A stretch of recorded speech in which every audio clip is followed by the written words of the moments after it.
एक बार एक सेठ ने एक शोरूम खोला और एक बुजुर्ग को इनॉग्रेशन के लिए बुलाया। उद्घाटन के बाद जैसा कि होता है कि शोरूम के मालिक ने उन बुजुर्ग की बड़ी इज्जत की।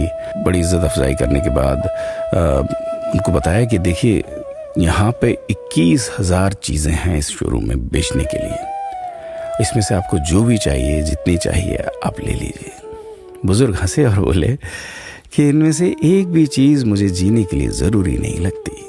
मुझे तो इस बात का ताज्जुब होता है, आश्चर्य होता है कि इंसान इन सभी गैर ज़रूरी चीज़ों का इस्तेमाल करता कहाँ है।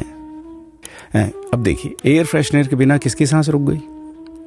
फेस वॉश का इस्तेमाल नहीं किया तो कौन काला हो गया? होम थिएटर लाकर कितने लोग कलाकार बन गए? कंडीशनर से किसके बाल मुलायम और काले हुए हैं? अरे, जो डाइनिंग टेबल यूज करते हैं, क्या उनके घुटने नहीं दुखते? थोड़ा दिमाग पर जोर डालकर याद कीजिए कि हैंड वॉश के बिना आपके किस दादा के पेट में कीड़े हो गए थे। अगर हम डीओ मारकर निकलते हैं तो क्या लोग हमें सूंघने आते हैं? एक्चुअल में तो हम सभी इस प्रकृति को चुनौती दे रहे हैं, वरना बगुला जो होता है वो शैम्पू से नहाता है क्या? मोर अपने रंगों को संवारने या बचाने के लिए कौन सा कंडीशनर या फेस वॉश इस्तेमाल करता है? कभी किसी बिल्ली को मोतियाबिंद होता देखा है?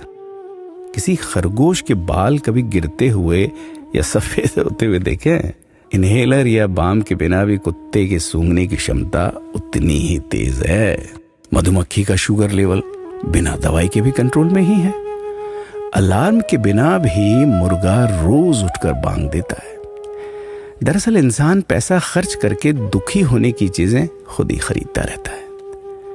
नेट बंद तो दुखी, लाइट जाए तो दुखी, मोबाइल का चार्जर खराब तो दुखी, केबल टीवी कट जाए तो दुखी, मच्छर मारने की दवाई ना मिले तो दुखी, महिलाओं को मेकअप ना मिले तो दुखी, मैचिंग कपड़े नहीं मिले तो दुखी।